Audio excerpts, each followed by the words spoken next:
Your voice, your opinion, your community. Fact TV, free speech protected. The following is independently produced programming. The views and opinions expressed are those of the producers and do not reflect the views and opinions of Falls Area Community Television, our staff, or board of directors.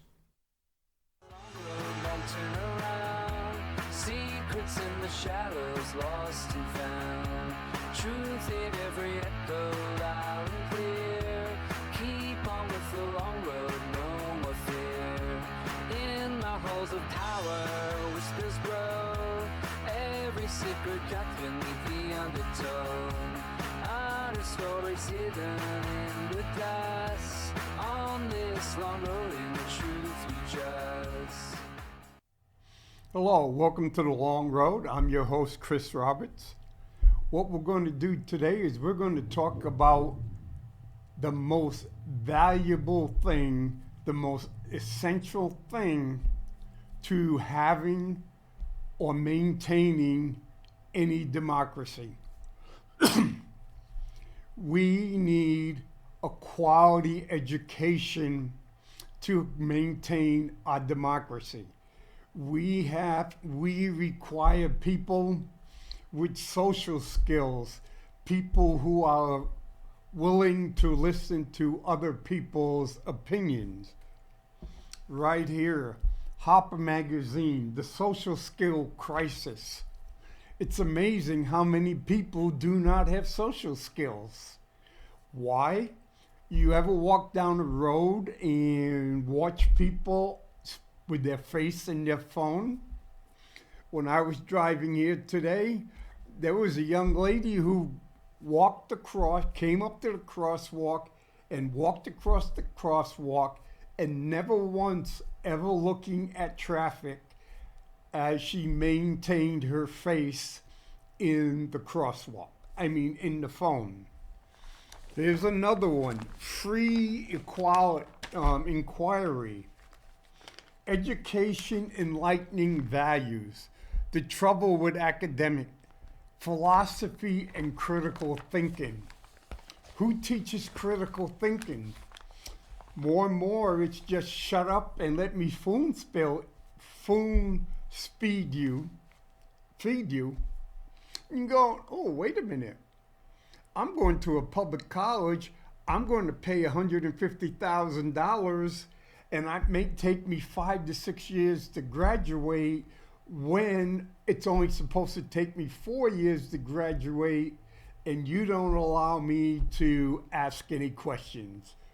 Oh, we allow you to ask questions, but if you ask too many questions, your essay of the subjective grading will be lower than you expect or think you deserved, and you won't be on the dean's list like almost everybody else, and you won't graduate with high honors for the people who sit in the classroom and don't say a word. Public education, no different. Public education has been under attack for years. It's been going all the way back into the 40s and 50s. People were saying public education, we should not have public education. Education should be the responsibility of the parents. Okay, yes, public education could be the responsibility of the parents. But wait a minute, who teaches the parents? How are the parents know where to go, where to send their children? Well, but I notice a lot of people who have qualms about public education,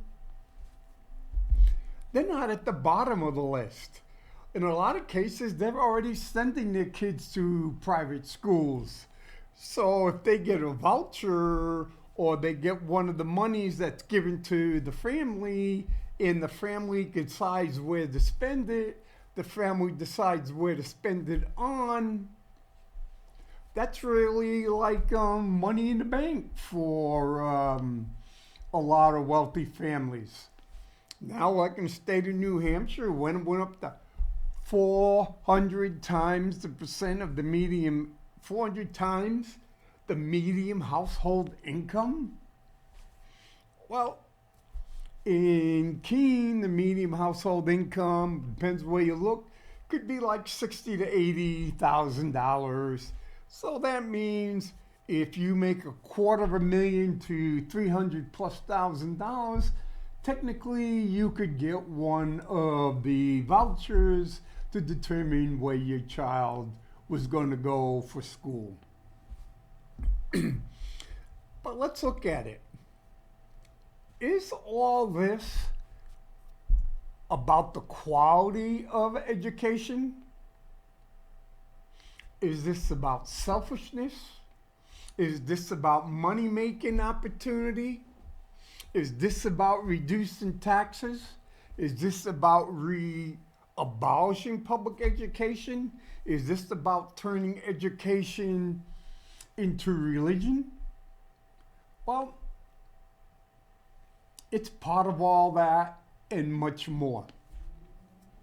The head of the Department of Education, billionaire, goes, my goal is to dismantle the Department of Education.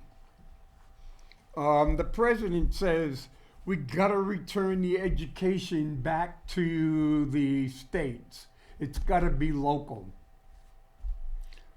Well, let's see, back to the states. Mississippi, Alabama, Arkansas, Louisiana, they had quite a reputation for having low quality education. And we don't like to go back and talk about the guy from Sears and Roebuck's who spent hundreds of thousands of dollars and flooded the South with northern teachers so former slaves could get an education, because a lot of people forget that it was a crime to teach a black person, a slave, how to read or write. So a lot of people didn't do it. And all of a sudden, slaves in former slaves like in South Carolina and Mississippi and Arkansas were getting better educated than the whites. Not the whites up here, but the average white person, white student working at back-breaking job, weren't getting very educated at all. Yes, you had separate but equal schools. Yes, you had black schools that may only get a third or a quarter of the funding that a white school got, but it didn't mean that the white school produced more educated individuals. And so in the United States, we don't want to admit it. We have a special need for the government, and as long as the government fills that special need, we have very little use for the government. And we want the government to enforce our beliefs, our morals, our religion on other Americans. No, we no longer want the government to protect us from people preventing us from living a free and a happy life, to maintain our morals, our beliefs, a bunch of religion, a bunch of our systems, as long as we don't hurt anybody or as long as we don't infringe on other people's rights. A rare exception to that, the Amish people, Pennsylvania, Ohio, they maintain their culture without infringing on the rights of the fellow Americans. The Mennonites do that without infringing on the rights of other Americans.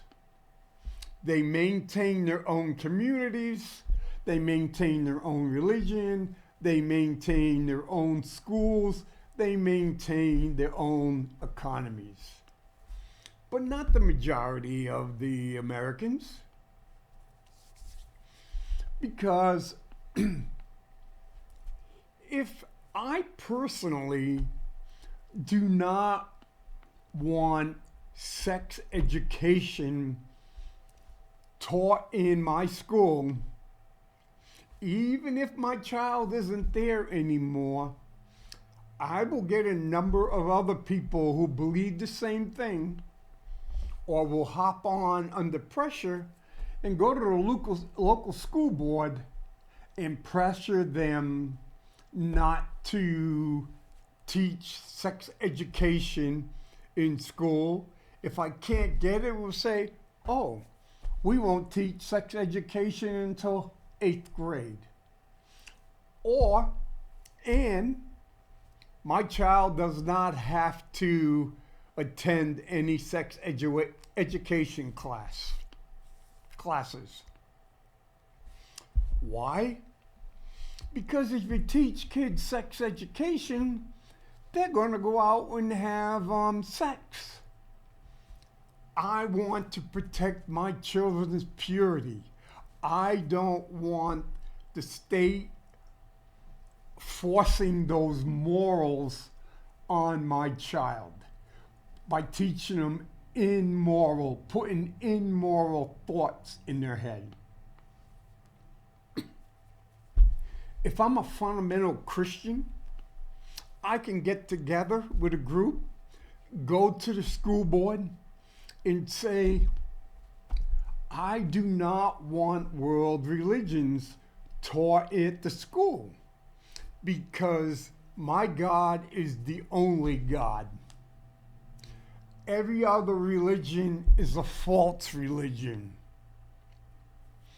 And I can and I don't want my child mind to be confused with all these other things, all quote unquote, all these other religions.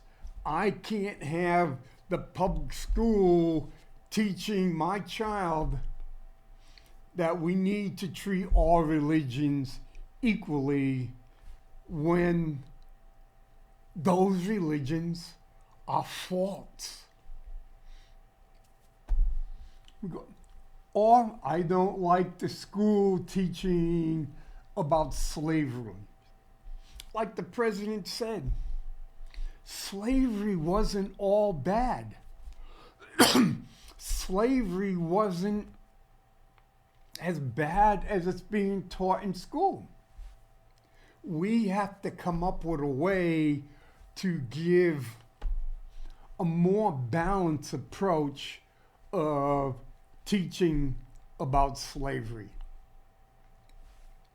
And the list goes on and on because small groups, or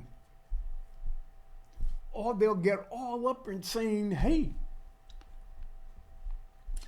we do not want these books taught in our school.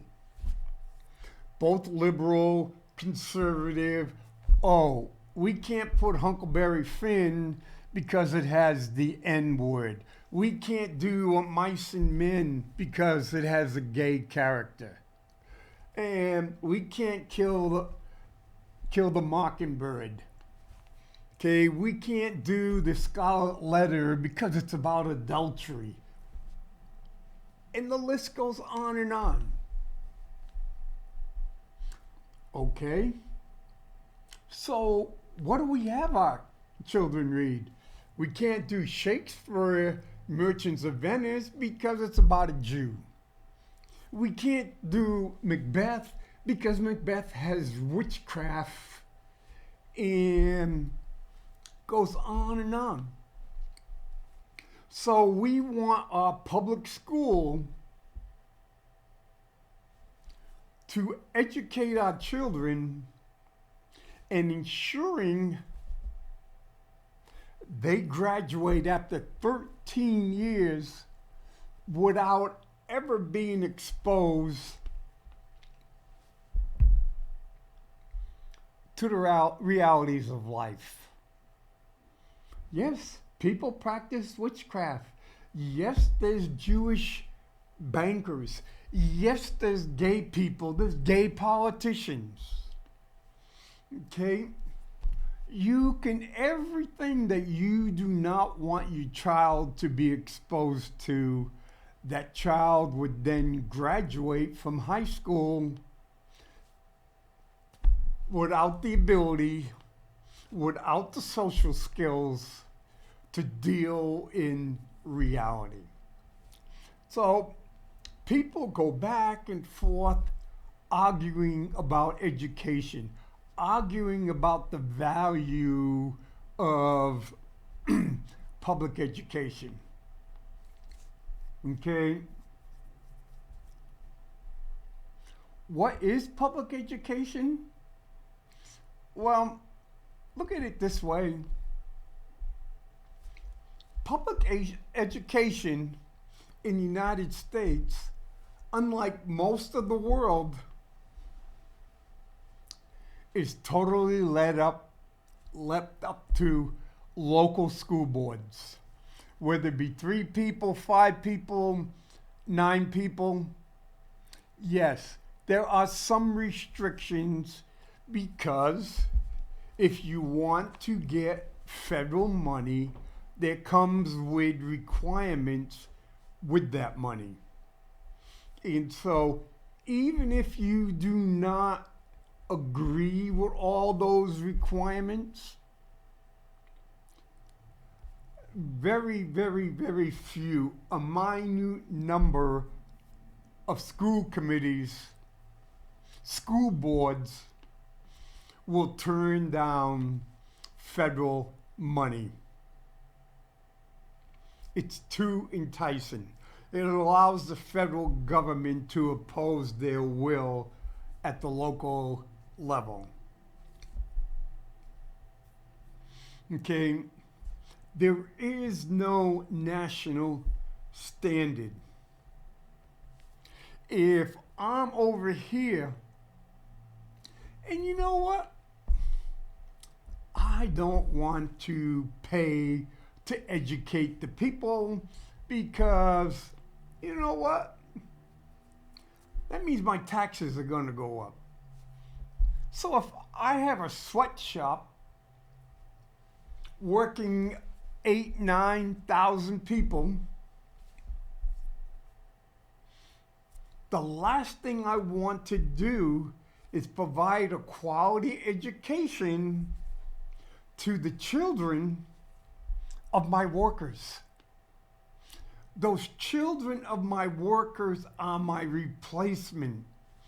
I do not want them to get educated and leave for better jobs, better working conditions, better paying jobs.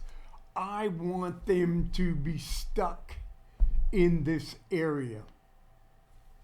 Go back, study the history of Keene, of Claremont, or Bellows Falls, or Manchester, when they had the mills. It's kind of, I'm the biggest taxpayer, and I have the biggest need for jobs, for employees. So we're not going to give a quality education. We will educate the people to the level that I can trap them in my jobs for the next 30, 40 years of their life. Get them in 16 years old and work them until they're 55, 60 years old, or work them until their backs break or their limbs get hurt and they can no longer work. No longer my responsibility. So we did that. Well, and you know what? I'll make sure I'll get people that work for me to get elected to the city council. Because in some places like Manchester, the mayor helps decide what the school budget is. And I can get people on the city council, I can get people on the school board, and I can make sure my taxes don't go up, and I do very little to improve the quality of life of my workers or improve their housing conditions, things like that. How do I do that? Well, I have 1,000 workers, so I go to my 1,000 workers. Hey, today is Tuesday. I'm giving you the afternoon off, and I expect to see you and your wife at the polls today. How I'm going to do that? Oh, I make sure the voter registrar, the ward monitors are there, and they just happen to be some of my clerical staff or wives of my administrators. So there's ways to play the game. So we don't want to pay.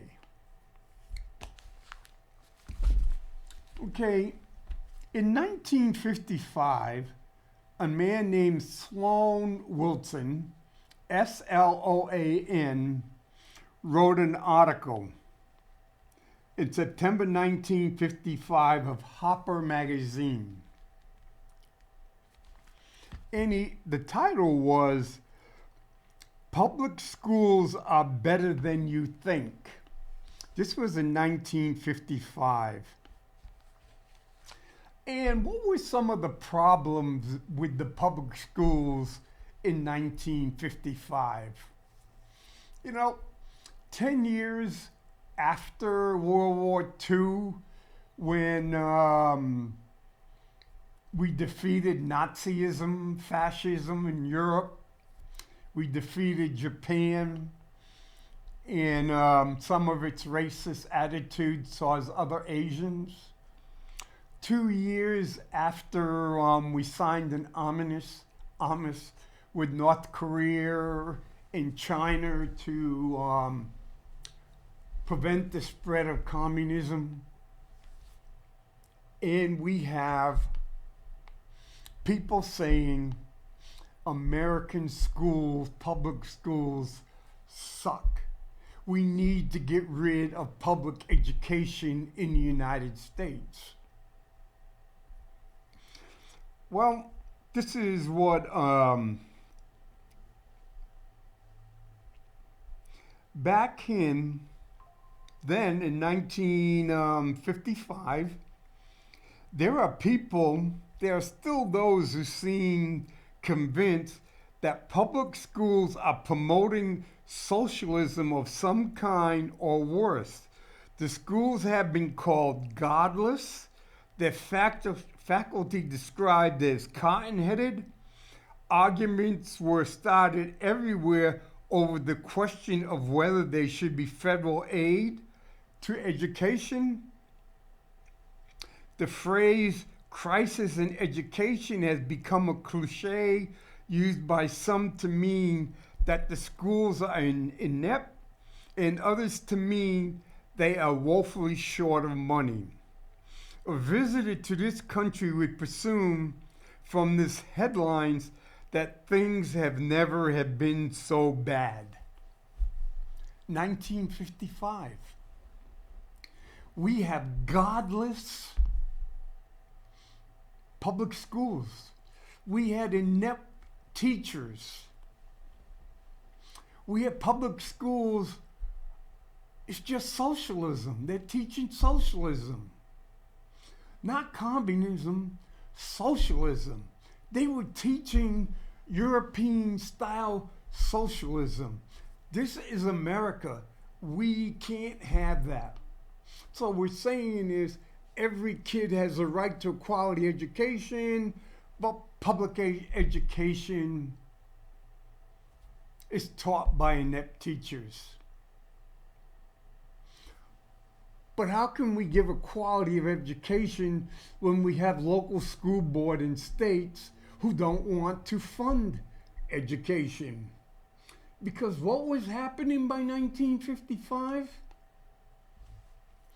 Oh, the factories in Fall River, in Manchester, in Lowell, in Claremont, they were moving south to North Carolina, South Carolina. We cannot educate these people. It is not in the national interest to overeducate these people. Yes, and well, quote unquote, meaning people, politicians, philanthropists, you know what they were using? They kept using two words that are pretty derogatory. We can't send our Negroes to white school. We must not integrate, and we must not educate our Negroes because they become too uppity. And then on the other side, we cannot educate the crackers. Two totally derogatory words. But if you go in and look at the languages, some in newspapers, some in books, you will see those two words over and over again as people viewed black people and black people. They want the black people to stay the maids, to stay the gardeners. They wanted the white people in the sweatshops. And they knew if they educated them, they were gone. They found out, they realized in the 30s, man, we started educating the black people and they moved north. We lost a lot of workers. So we decided we're not going to do that again. We're going to ensure we're going to limit the education access and quality because it was beneficial.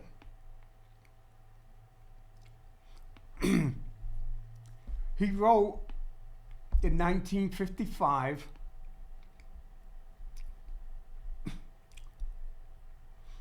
he goes, the schools have never been so good as they are now, but the gap between what they are and people want is greater than ever. Yet no one, greater than ever, but nobody wants to provide the money, time, and thought necessary to closing the gap. The hope is that it can be just argued away. We talk about improving education. We talk about, but you know what? Wait a minute. I don't want to put any of my money into public education. I do not want to spend any of my time improving public education. And I don't even want to think of ways that education can be improved. Oh, this is 1955. 70 years ago. I could use that same paragraph and people could think that was today. That was the Secretary of Education. That was the president. That was a number of people on education, both in and out of education.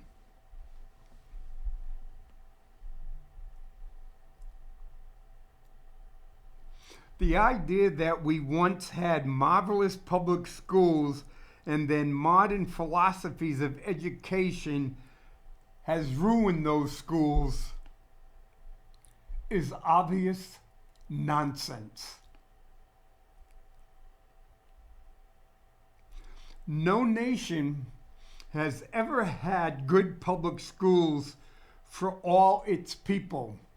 No different today, 70 years later.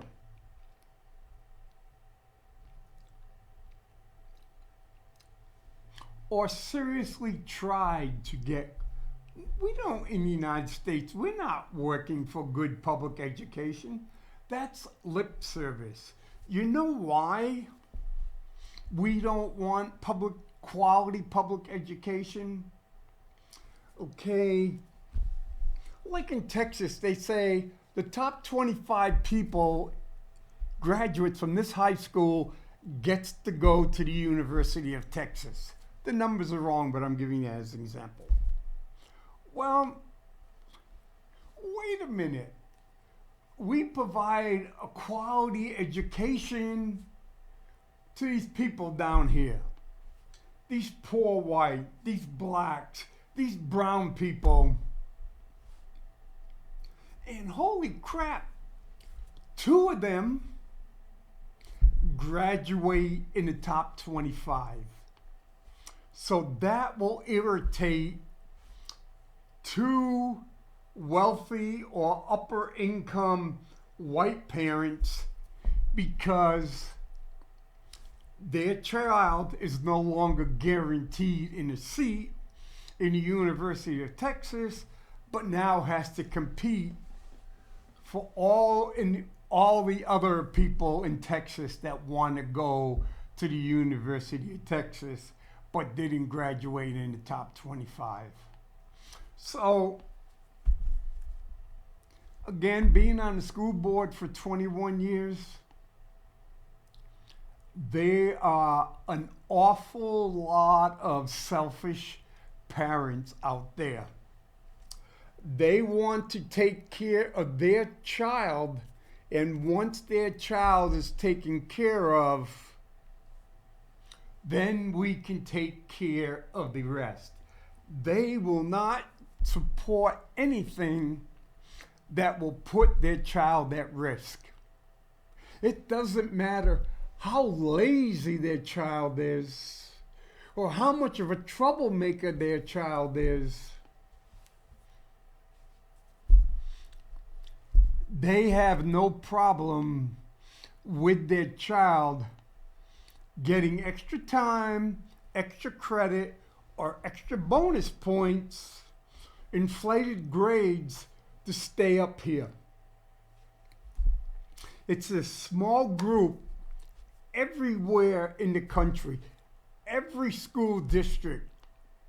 They say, hey, we will take our half of the pie for our children, and then I want you to share equally with everybody else. But what? Yeah.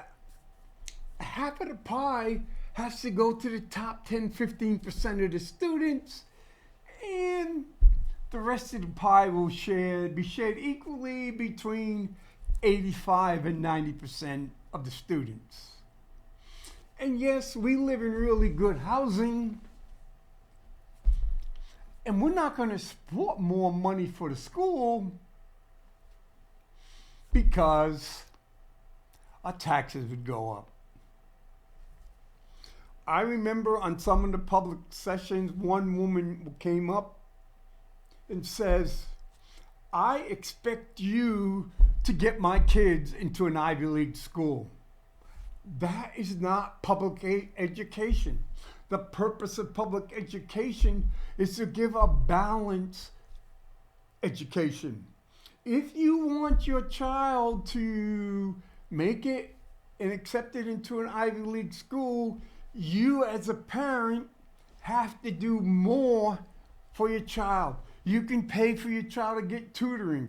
There's a whole bunch of ways you can do it. But it's not all the other taxpayers' responsibility to have really small classes for your child and like children so they can go up. If you want that, pay for it. Send your kid to a private school.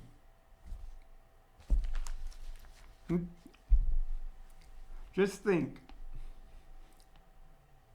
50 years ago, 1900, city schools were dingy with classes of 40 or more pupils.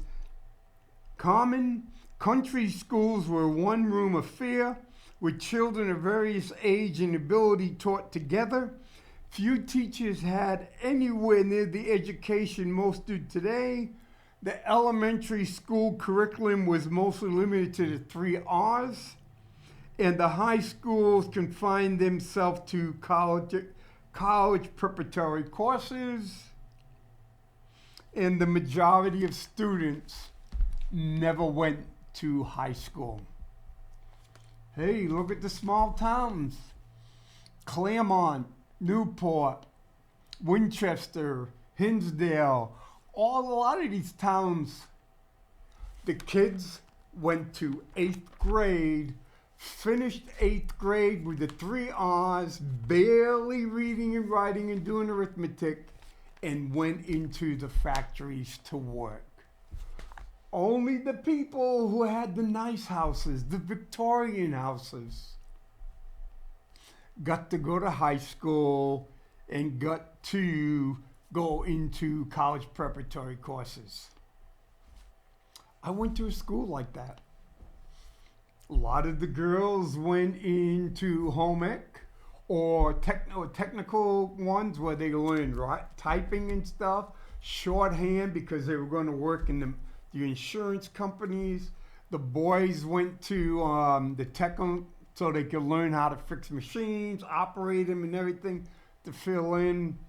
And there was a small group of us, who went to college prep. And I can tell you, we were really the only ones that counted. You know how hard it was for a college prep kid to get in trouble compared to the boys at the tech school or the girls? Almost impossible. And then what happened? Bingo. We found ways to ensure that a lot of the girls and boys dropped out of school when they turned 16. I think we lost about 150 students from our class between starting and graduation, and we started at 10th grade. We had no 9th grade. Hey, the local taxpayers did not want to pay for these people, these kids. They gave up on these kids and they said, hey, we don't need to waste time educating these kids. Huh? Yep. They're not going to benefit anything by getting an education. Let's get them out as soon as we can. And oh yeah, we didn't have special ed kids back then, because if you were special ed, we had a special school for you guys, Ruggles. Anybody except few.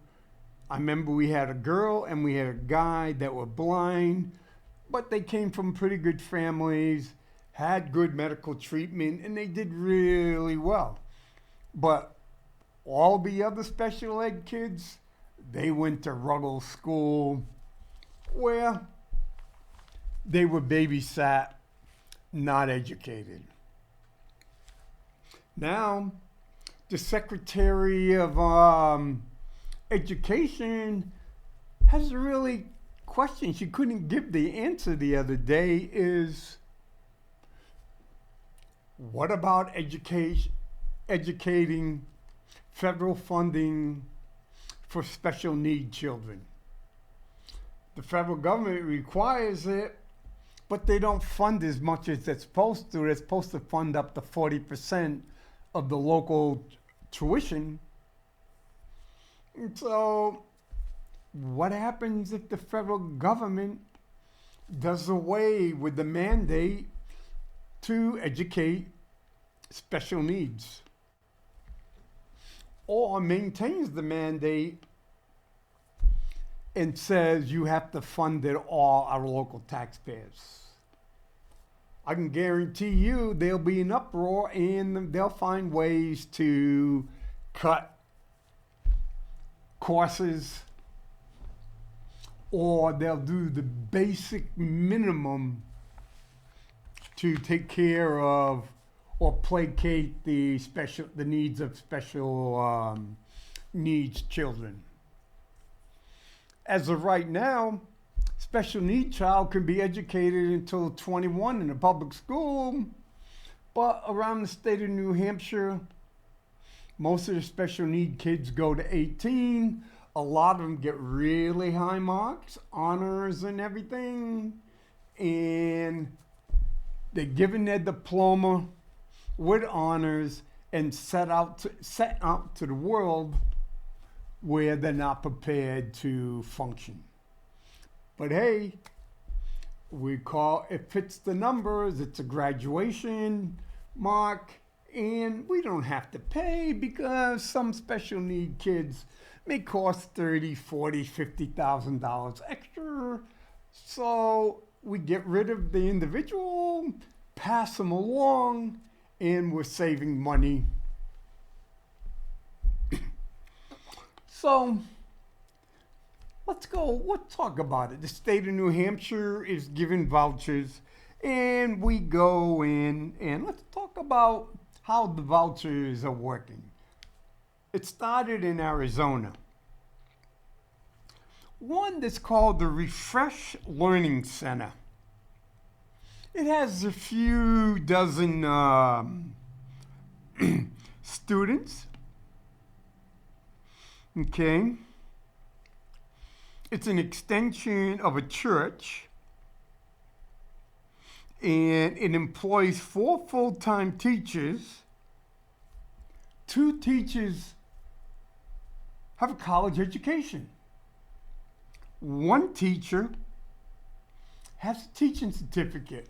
So it has 4 teachers, 2 are going to college, but 1 is only certified to teach. The bulk of the students meet in a single aluminum-sided room outfitted with recycled chairs and hand-me-down desks. The walls decorated with student art in a massive facility of a 19th century minister, which says the birth of the universe. So on right here, on the wall, there's a big picture of the minister, Sebastian C. Adams. His chronological chart that shows that the human history, the birth of the universe, was 4004 BC, which makes the universe almost 6,100 years old.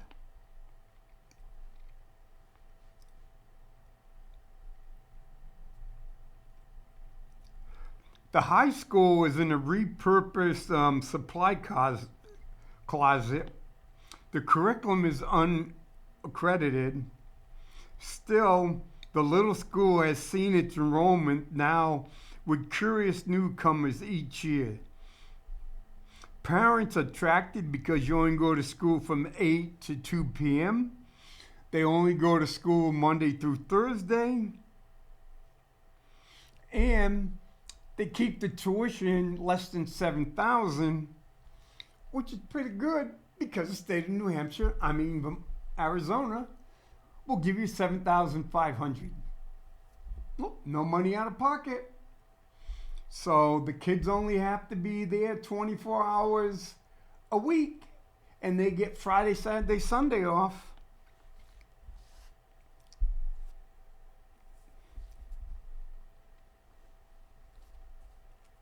Yep, they call them Empowerment Scholarship Accounts, the ESA accounts.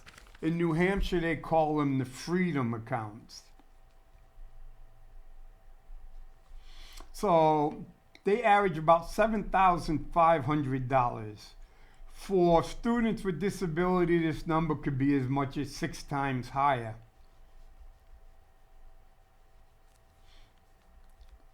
Their ESA is the equivalent of cash in hand. It's like the government of Arizona says, here's an ESA debit card of $7,500 for each of your children.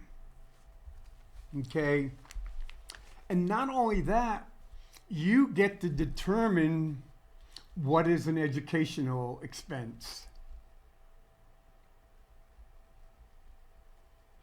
Okay, you could have laptops, pianos, trampolines, ski passes, golf club, KitchenAid, VAR headsets, sword making classes, and any other individual educational vendor, tutor, coaches, counselors who appear virtually overnight.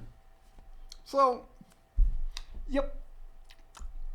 I'm going to teach my kids, I'm going to homeschool my child, and we're going to teach them about the Rocky Mountains. So I'm going to use this debit card, and we're going to buy some ski passes up in the Rocky Mountains. And so while we're skiing, we can look at the Grand Tetons and other ones. Trampolines. Yep, that will be my child's PT class, and he'll go out and trampoline. Golf clubs, that's eye and hand coordination, individual education. Yep. I want my child to learn about Tibetan religion and the Dalai Lama. Okay. I can use that because there's someone out there willing to provide that price. The ESA is going to cost the state of Arizona about $1 billion this year. Okay, where does that $1 billion come from? Is that $1 billion, a part of that $1 billion taken away from public schools, or the state of Arizona just increases the taxes by $1 billion?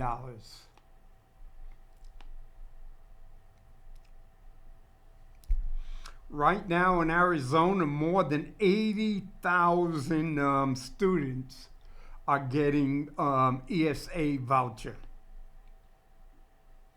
But more than half the students were already going to private schools. Then,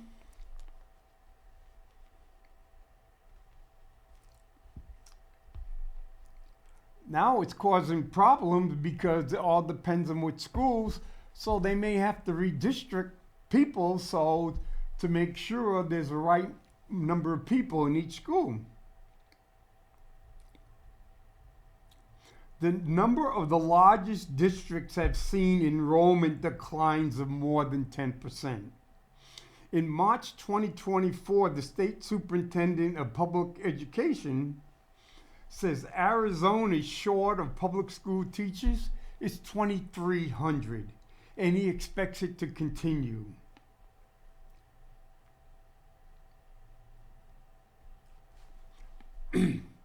In recent years, micro schools, 78% of which are unaccredited, have bloomed around the country. Because there's money out there. If there's $1 billion out there, people are going to create a source for you to spend your money. Some of the things that were found, one parent bought $1,800 Lego set for the child's science class. Another one bought a $16,170 cello for their child's music class.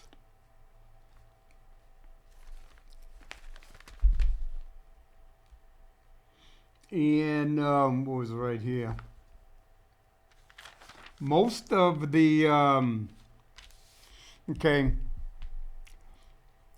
there was 87,602 ESA students in the state of Arizona in 2024, last year. 87,602.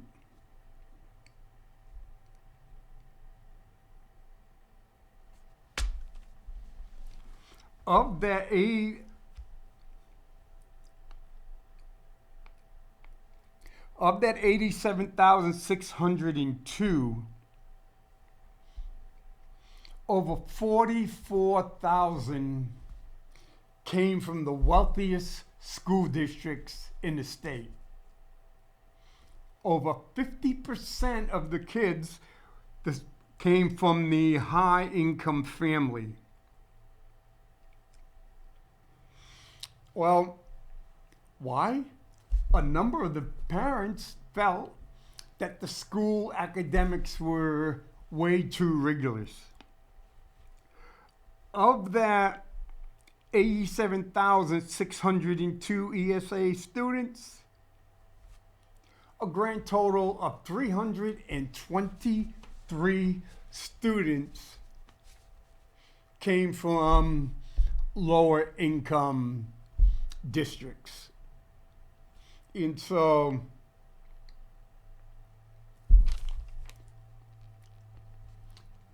it's coming down to, like in the state of New Hampshire, hey, if we go to charter school, we'll pay $7,000 for the charter school kid. Or we'll spend, the money comes from education funding. And there's only so much money in the education fund. So when you take money out of the education fund, it has to be taken away from the public schools.